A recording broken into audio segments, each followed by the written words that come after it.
Hello student, my self Jairam, assistant professor zoology, government college Dholpur. आप सभी का मेरे यूट्यूब चैनल में स्वागत है। आज हम एंटीबॉडी की स्ट्रक्चर एंड टाइप्स के बारे में बताएंगे कि एंटीबॉडी क्या होता है, इसकी स्ट्रक्चर किस प्रकार की होती है और इसके विभिन्न टाइप्स के बारे में। एंटीबॉडी प्रोटीन अणु होते हैं जो प्रतिजन की प्रतिक्रिया स्वरूप किसी प्राणी की देह में विशिष्ट लिम्फोसाइट द्वारा उत्पन्न होते हैं।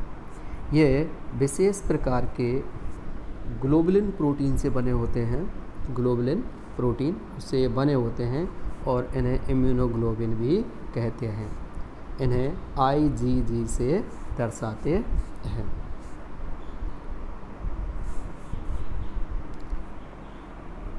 या सेकंड डेफिनेशन है इसकी, काफ़ी महत्वपूर्ण है।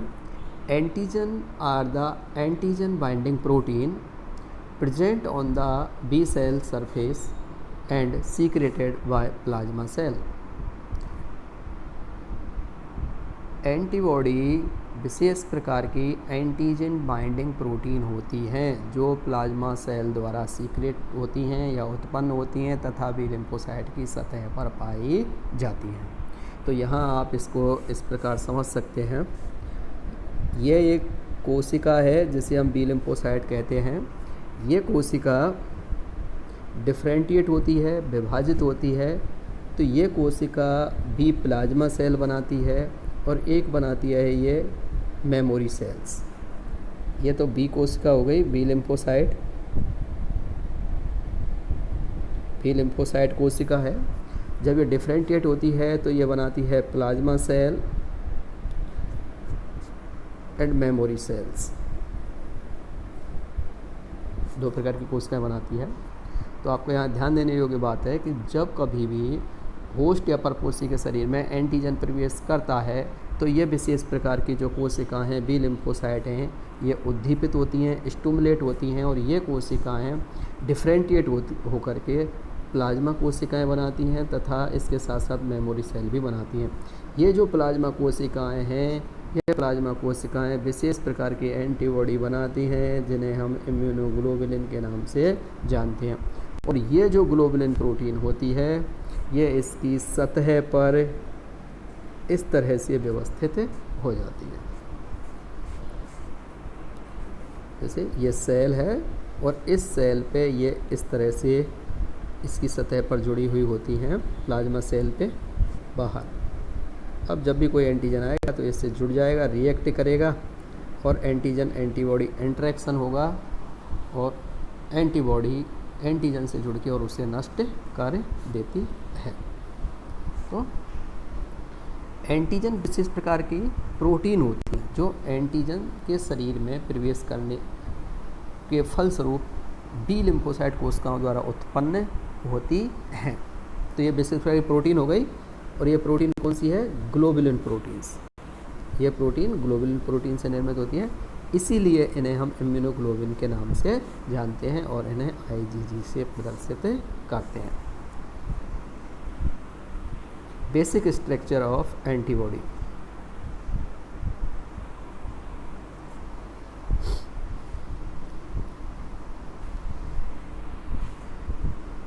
एंटीबॉडी 4 पॉलीपेप्टाइड श्रृंखलाओं से मिलकर बनी होती है।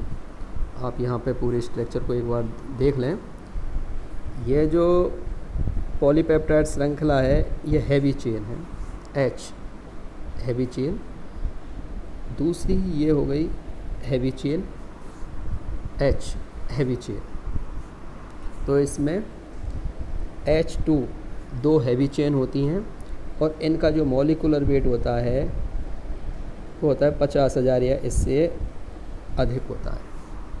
50,000 या इससे अधिक डाल्टन इनका मॉलिक्यूलर वेट होता है। दो इसमें लाइट चेन होती हैं,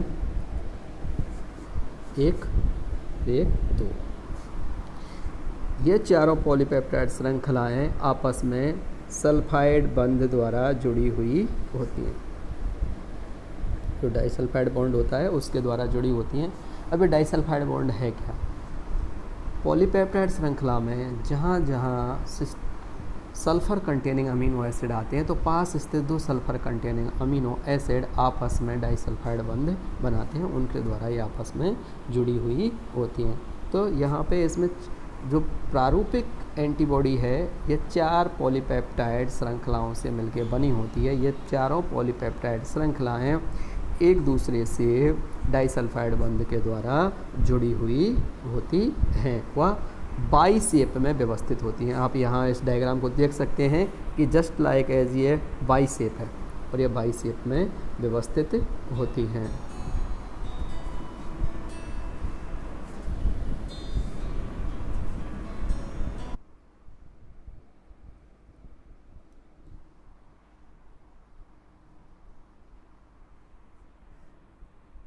एंटीबॉडी के एंड टर्मिनल पर लगभग 100 या अधिक अमीनो अम्लों में बहुत अधिक विविधता पाई जाती है दोनों ही श्रृंखलाओं पे। इस रीजन को हम वेरिएबल रीजन के नाम से जानते हैं। ये वाला जो रीजन है दोनों ही सिरों पर, ये दोनों ये जो सिरे हैं यहाँ पे एंड टर्मिनल कहलाएंगे इसके।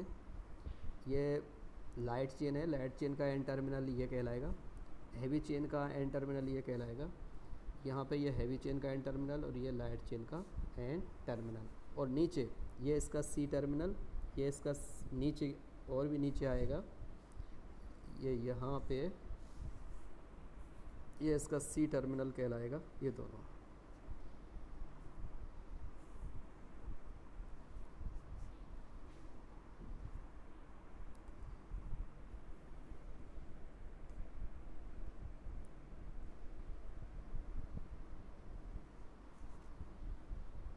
ये जो दोनों रीजन हैं ये वेरिएबल रीजन कहलाते हैं, या जिन्हें हम वी रीजन के नाम से जानते हैं। वी रीजन, इनका जो अमीनो एसिड सीक्वेंस होता है वो विभिन्न एंटीबॉडी में भिन्न भिन्न पाया जाता है और इसमें बहुत अधिक विविधता पाई जाती है। इसलिए इसे हम वेरिएबल रीजन या परिवर्तित क्षेत्र या वी रीजन के नाम से जानते हैं। इसी रीजन को हम फैब, यहाँ पर आप देख रहे हो Fab, FAB, fragment antigen binding नाम से, ये फ्रैगमेंट एंटीजन बाइंडिंग अर्थात एंटीजन से जुड़ने वाला फ्रैगमेंट है ये एंटीबॉडी का। तो फैब स्थल भी इन्हें हम कहते हैं और यही वो स्थल होते हैं जहाँ से ये एंटीबॉडी से एंटीजन से जुड़ते हैं। एक फैब रीजन वो हो जाता है और एक फैब रीजन ये है। इस प्रकार एक जो प्रारूपिक एंटीबॉडी होती है उसमें 2 फैब रीजन पाए जाते हैं। वेरिएबल रीजन से आगे का जो क्षेत्र है, यहाँ से आगे का क्षेत्र और ये वाला क्षेत्र, ये जो रीजन है ये कांस्टेंट रीजन कहलाता है। कांस्टेंट रीजन, या इसे हम FC रीजन के नाम से जानते हैं। फ्रैगमेंट ऑफ कांस्टेंट और FC रीजन दोनों ही। और ये वाला, ये यहाँ से लेके और यहाँ तक का सिरा और यहाँ से लेके यहाँ तक का जो सिरा है, ये वाला जो हिस्सा है ये FC और कांस्टेंट रीजन कहलाता है। दोनों हैवी चेन, ये हैवी चेन है, दोनों हैवी चेन हिंज रीजन पर डाइसल्फाइड बंध द्वारा जुड़ी हुई होती है। यह दोनों पॉलीपेप्टाइड चेन जिस स्थान पे ये जुड़ी हुई इस डाइसल्फाइड बंध द्वारा जुड़ी होती हैं उसे हम हिंज रीजन के नाम से जानते हैं। ये जो हिंज रीजन है ये हिंज रीजन CH1 और CH2 डोमाइंस के मध्य आता है। एक बार और हम आपको यहाँ पर बता देते हैं कि ये जो रीजन है एंटीबॉडी में, आप ये देख रहे हो ये वेरिएबल रीजन है। इससे आगे का ये क्षेत्र है यहाँ से यहाँ तक का, ये कांस्टेंट रीजन है। ये जो कांस्टेंट रीजन है ये 3 डोमेन या 3 भागों में बटा हुआ होता है, CH1, CH2, CH3। इसी प्रकार दोनों में ही CH1, CH2 और CH3 ये 3 डोमाइंस में जनरली बटा होता है, कुछ में ये 4 में भी बटा होता है। लेकिन एक प्रारूपिक एंटीबॉडी की बात करते हैं तो ये 3 डोमेन्स में बटा होता है और CH1 और CH2 डोमेन्स के मध्य यह हिंज रीजन पाया जाता है। इस हिंज रीजन की एक ख़ास बात यह है कि ये क्या करता है, एंटीबॉडी को फ्लेक्सिबिलिटी प्रदान करता है, जिससे कि ये सुगमता से एंटीजन से जुड़ सके, जिससे ये एंटीजन से सुगमता से जुड़ सकता है।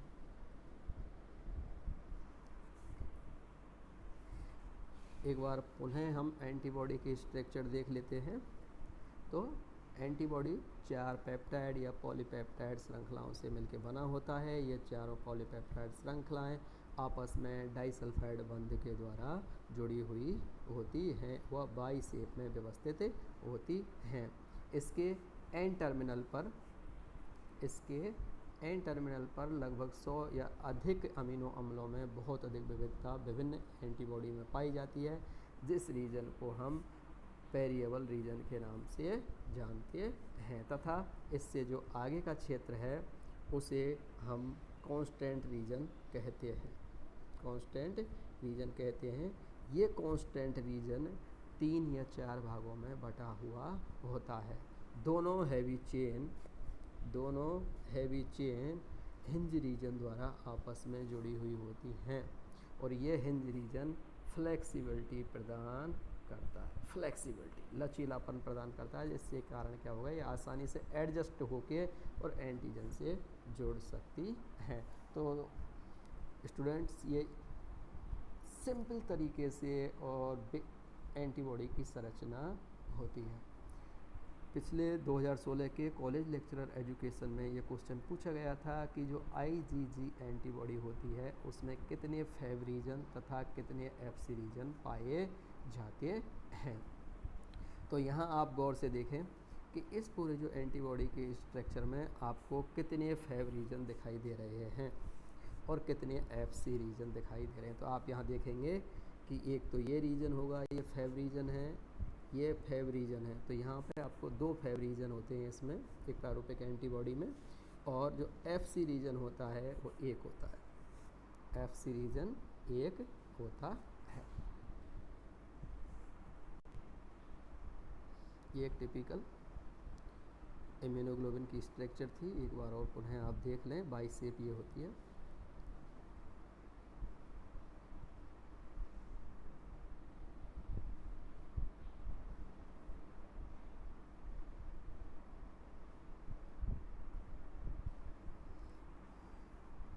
Types of antibody.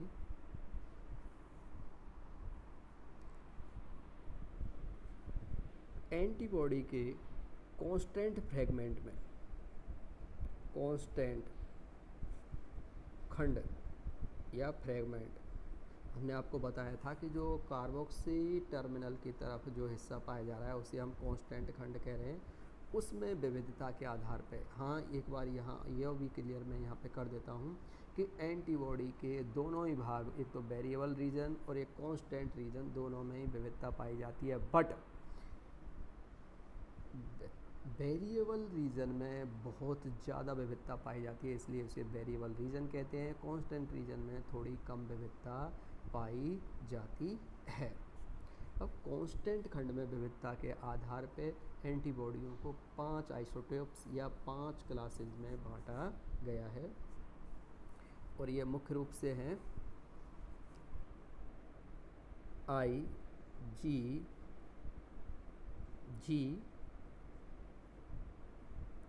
IgM, IgA, IgD, IgE। यहाँ पे ये 5 क्लासेस में बांटा गया है ह्यूमंस में एंटीबॉडी को। IgG, IgM, IgA, IgD and IgE, पाँचों के बारे में ही बात कर लेते हैं हम सीधे ही। तो इन सब में आप यहाँ पे देखें कि सर्वाधिक मात्रा में ये जो IgG है ये सर्वाधिक मात्रा में पाई जाती है, लगभग 80%, और सर्वाधिक मात्रा में ये पाई जाती है। कुल सीरम इम्यूनोग्लोबुलिन का लगभग 80% ये पाई जाती है। IgM के बारे में बात करते हैं तो IgM लगभग 5 से 10% पाई जाती है, 5 से 10%। IgA 10 से 15% पाई जाती है, IgD और E बहुत कम मात्रा में पाई जाती हैं। तो most abundant immunoglobulin in the serum is IgG, जो कि सर्वाधिक मात्रा में पाई जाती है। Second most abundant immunoglobulin is IgA। द्वितीय सर्वाधिक मात्रा में IgA पाई जाती है।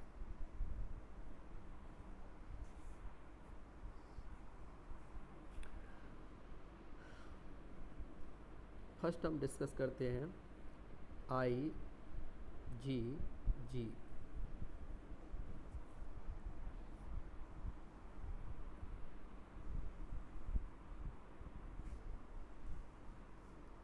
इसका जो मॉलिकुलर वेट है वो 1.5 लाख डाल्टन होता है और सर्वाधिक मात्रा में ये पाई जाती है, लगभग 80% ये पाई जाती है। इसकी स्ट्रक्चर के बारे में हम पहले ही बता चुके हैं कि इसमें 2 हैवी चेन होती हैं तथा 2 इसमें लाइट चेन होती हैं। तो इसे जनरली इसी को हम H2L2 के रूप में दर्शाते हैं। H2L2 2 हैवी चेन व 2 लाइट चेन होती हैं। फंक्शन के बारे में बात करते हैं इसके में। फंक्शन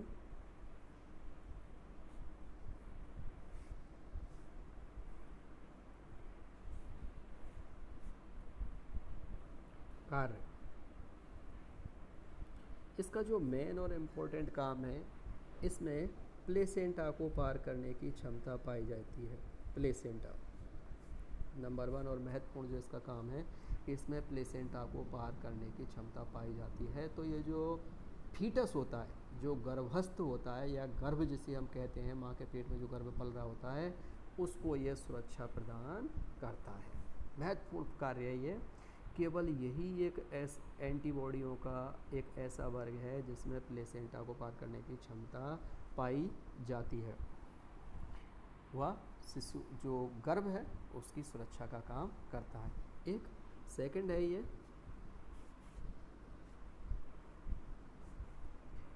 कॉम्प्लीमेंट एक्टिवेटर के रूप में महत्वपूर्ण भूमिका निभाता है। कॉम्प्लीमेंट एक्टिवेटर संपूरक जो तंत्र होता है या संपूरक तंत्र के अंदर जो प्रोटीन्स होते हैं उन्हें एक्टिवेट करने का काम भी ये करता है। और थर्ड है FC रिसेप्टर से रिएक्टिविटी दर्शाता है या जुड़ जाता है, रिएक्शन करता है। FC रिएजन से इसकी बंधुता अधिक होती है और यह प्रक्रिया फेगोसाइटोसिस में मदद करती है। FC रिसेप्टर से ये आसानी से जुड़ जाता है या इसकी जो बंधुता होती है वो अधिक होती है। IgG इम्यूनोग्लोबुलिन के बारे में खास ये है, मॉलिकुलर जो इसका वेट होता है लगभग 1.5 लाख डाल्टन होता है। 80% ये सीरम में पाई जाती है। प्लेसेंटा को पार करने की क्षमता होती है। वह डेवलपिंग जो फीटस होता है उसकी सुरक्षा का काम करती है। कॉम्प्लीमेंट एक्टिवेटर के रूप में भूमिका निभाती है और अफिनिटी दर्शाती है FC रिसेप्टर से। FC रिसेप्टर किस पे पाया जाएगा? जो मैक्रोफेज कोशिका होती हैं, ये मैक्रोफेज कोशिका हैं, इन पे जो ये आप रीजन देख रहे हो ये FC रिसेप्टर होती हैं। इन्हीं रिसेप्टर से एंटीबॉडी का जो कांस्टेंट रीजन है, ये इसको हम कांस्टेंट रीजन बोलते हैं, ये जुड़ जाता है।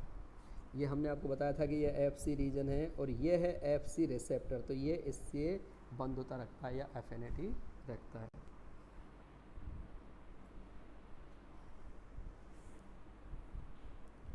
IgM ये एंटीबॉडियों का वर्ग लगभग ये 5 से 10% ये पाया जाएगा सीरम इम्यूनोग्लोबुलिन के अंतर्गत।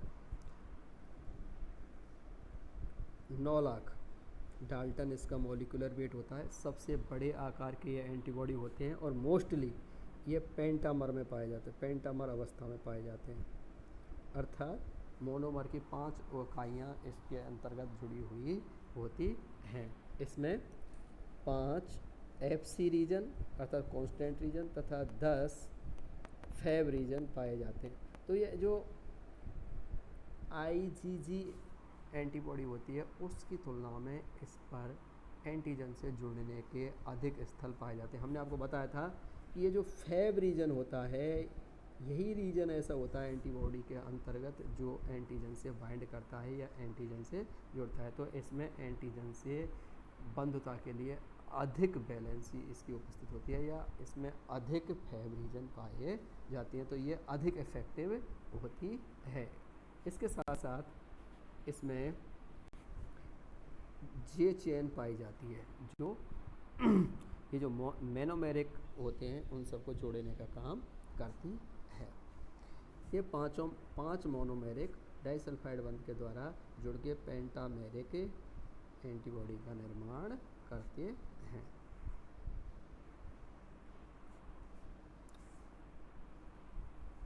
फंक्शन काम क्या करता है ये? जब भी कोई एंटीजन, फर्स्ट ऑफ ऑल कोई भी एंटीजन है शरीर में प्रवेश करेगा तो उसकी प्रतिक्रिया के फलस्वरूप शरीर में सबसे पहले उत्पन्न होने वाले प्रतिरक्षी हैं IgM। जब भी कोई एंटीजन शरीर में यदि प्रवेश करता है तो उसकी प्रतिक्रिया के फलस्वरूप जो उत्पन्न होने वाले जो एंटीबॉडी हैं वो IgM होते हैं। मतलब सर्वप्रथम IgM एंटीबॉडी उत्पन्न होंगे यदि कोई भी रोगजनक शरीर में प्रवेश करेगा तो फर्स्ट उत्पन्न होने वाले हैं। और दूसरी बात, जो न्यूबॉर्न होता है, जो शिशु होता है, शिशु में भी विकसित होने वाली सर्वप्रथम विकसित होने वाली एंटीबॉडी IgM ही कहलाती हैं। और सेकंड है, ये क्या करता है, जो कॉम्प्लीमेंट एक्टिवेटर के रूप में भी भूमिका निभाता है और IgG की तुलना में अधिक अफेक्टिव होता है। एक्टिवेटिंग कॉम्प्लीमेंट सिस्टम, जो संपूरक तंत्र होता है, संपूरक तंत्र में कुछ विशेष प्रकार की प्रोटीन होती हैं, उन प्रोटीन्स को ये एक्टिवेट करने का काम करता है।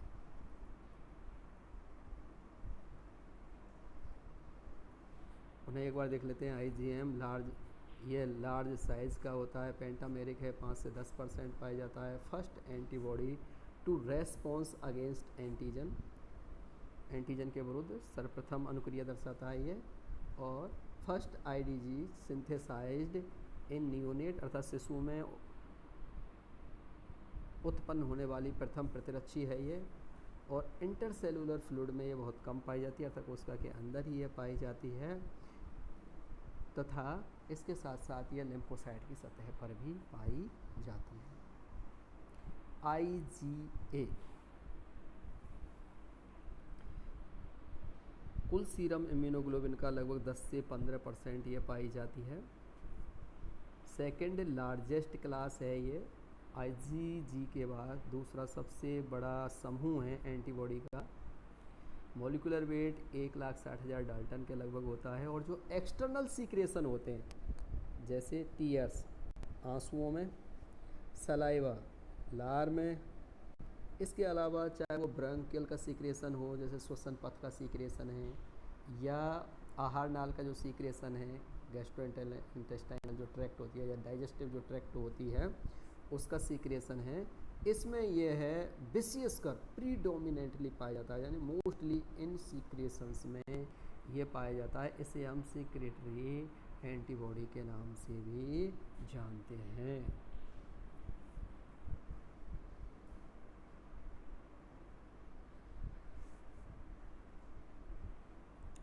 मोस्टली तो क्या है, ये मोनोमर के रूप में पाया जाता है, लेकिन इसके अलावा ये डाइमर, ट्राइमर या टेट्रामर के रूप में भी पाया जाता है। फंक्शन के बारे में बात करते हैं इसके में। तो इसका जो मेजर फंक्शन है वो ये क्या करता है कि viral infection and bacterial colonisation को इनहिबिट करके इन्फेक्शन को रोकता है। एक तो वायरल इन्फेक्शन से सुरक्षा देता है और बैक्टीरियल इन्फेक्शन से सुरक्षा प्रदान करता है। सीधा आप याद रखें, वायरस व बैक्टीरिया के इन्फेक्शन से शरीर को बचाता है। बैक्टीरिया जैसे साल्मोनेला है, साल्मोनेला, विब्रियो कोलेरी, नाइसेरिया गोनेरिया, तथा वायरस जैसे पोलियो, इन्फ्लुएंजा, रियो वायरस, इनसे शरीर को सुरक्षित रखता है। और सेकंड आता है शिशु की प्रतिरोधक क्षमता को बढ़ाता है, या शिशु की रोगजनकों से या पैथोजन से सुरक्षा करने का ये काम करता है। प्रारंभ के महीनों में जब शिशु का जन्म होता है तो उसके बाद उसे माँ का दूध दिया जाता है। वो दूध काफ़ी महत्वपूर्ण होता है शिशु के लिए, क्योंकि उसमें IgA प्रतिरक्षी पाए जाते हैं। ये प्रतिरक्षी या एंटीबॉडी पैथोजेंस को नष्ट कर देते हैं और शिशु के इन रोगजनकों से सुरक्षा करते हैं।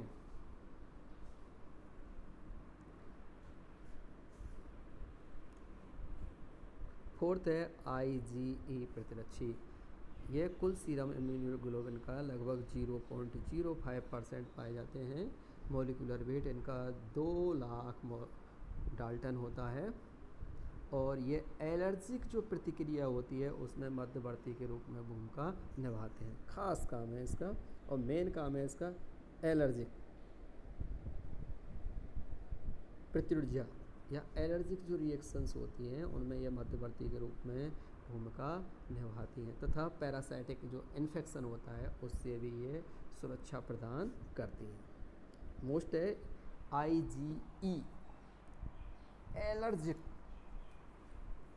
गतिविधियों में मध्यवर्ती की भूमिका निभाती है, या एलर्जी से सुरक्षा में मध्यवर्ती की भूमिका निभाती है और पैरासाइट से सुरक्षा करती है। ठीक है, करिए प्रोवाइड प्रोटेक्शन अगेंस्ट पैरासाइट,